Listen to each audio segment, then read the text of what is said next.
अस्सलाम वालेकुम students, I hope you are fine. आज हम 10th क्लास के बायो के लेसन में पढ़ेंगे बायो जियोकेमिकल साइकिल्स और कार्बन साइकिल को डिटेल से डिस्कस करेंगे। Bio means related to living organisms and geo means earth या रिलेटेड टू द एटमॉस्फेयर। और ये केमिकल्स के साइकिल्स होते हैं। इस क्लास में हम कार्बन और नाइट्रोजन के बारे में पढ़ेंगे जो कि एलिमेंट्स हैं। तो ये एलिमेंट्स लिविंग ऑर्गेनिजम्स को उनकी लाइफ के डिफरेंट प्रोसेसेस जैसे फोटोसिंथेसिस, रेस्पिरेशन, प्रोटीन सिंथेसिस वगैरह के लिए बहुत ज़रूरी होते हैं।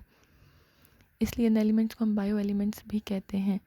लिविंग ऑर्गेनिजम्स इन एलिमेंट्स को अपनी एटमॉस्फेयर से हासिल करते हैं और फिर यूज़ करने के बाद एक साइकिल चलता रहता है, ये दोबारा एटमॉस्फेयर में रिलीज़ होते हैं ताकि इनकी क्वांटिटी कम ना हो, एक बैलेंस रहे।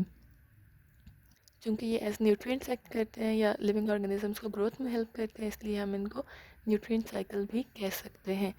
Biogeochemical cycles are cyclic pathways through which materials move from environment to organisms and then back to the environment.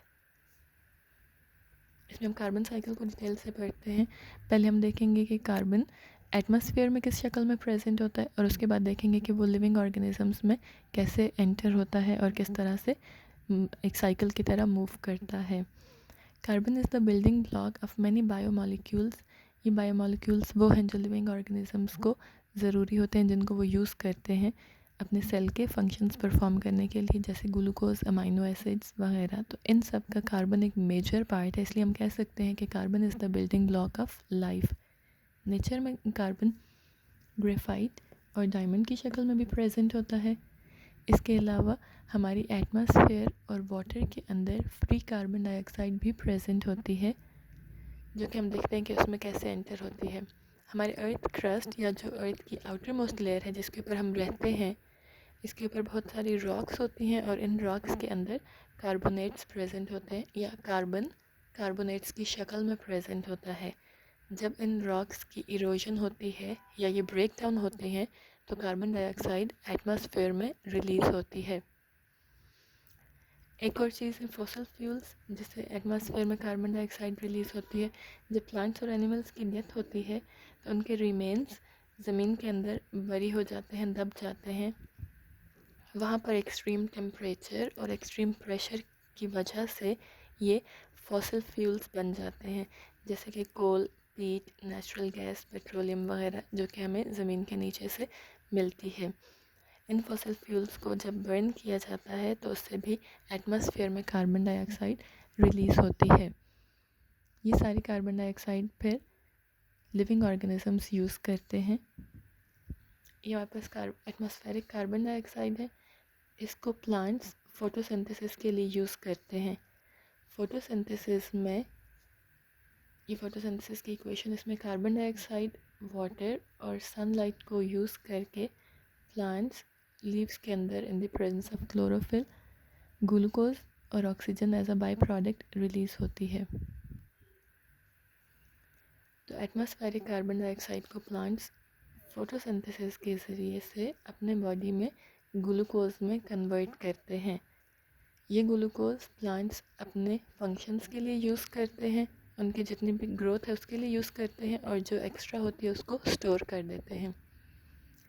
जब एनिमल्स इन प्लांट्स को कंज्यूम करते हैं तो वो स्टोर्ड कार्बन जो कि ग्लूकोज की शक्ल में थी, वो कार्बन इन एनिमल्स के बॉडी के अंदर चली जाती है।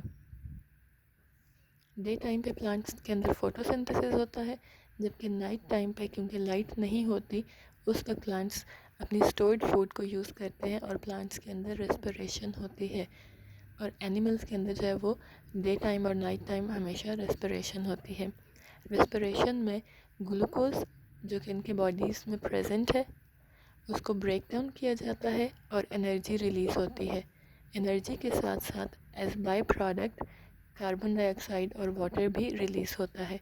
तो ये कार्बन डाइऑक्साइड जो कि पहले एटमॉस्फेयर से ली गई थी, एनिमल्स की बॉडी का एक पार्ट बनी, वही दोबारा से ब्रेक डाउन होके कार्बन डाइऑक्साइड वापस एटमॉस्फेयर के अंदर रिलीज़ हो जाती है as a result of respiration.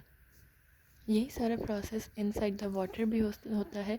Water में जो लिविंग ऑर्गेनिजम्स प्रेजेंट होते हैं वो प्लांट्स एटमॉस्फेरिक कार्बन डाइऑक्साइड को एब्जॉर्ब करते हैं, फोटोसिंथेसिस के ज़रिए अपनी फूड बनाते हैं, जो फूड इनके अंदर स्टोर होते हैं ग्लूकोज की शक्ल में, उसको फ़िश और दूसरे जो वाटर एनिमल्स हैं वो कंज्यूम करते हैं।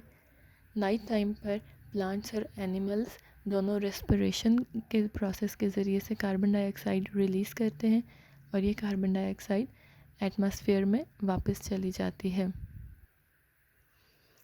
उसके बाद जब इन एनिमल्स और प्लांट्स की डेथ होती है, ये ज़मीन के नीचे बरी हो जाते हैं, टेम्परेचर और प्रेशर, एक्सट्रीम टेम्परेचर और एक्सट्रीम प्रेशर उनके ऊपर पड़ता है तो वो फॉसिल फ्यूल्स बन जाते हैं। ये फॉसिल फ्यूल्स जब इनको फैक्ट्रीज़ में बर्न किया जाता है तो एटमॉस्फेयर में वापस कार्बन डाइऑक्साइड रिलीज़ हो जाती है। इस तरह से ये एक साइकिल चलता रहता है जिसमें कार्बन डाइऑक्साइड एटमॉस्फेयर से ऑर्गेनिजम्स और फिर वापस एटमॉस्फेयर के अंदर जाती है और एक बैलेंस रहता है।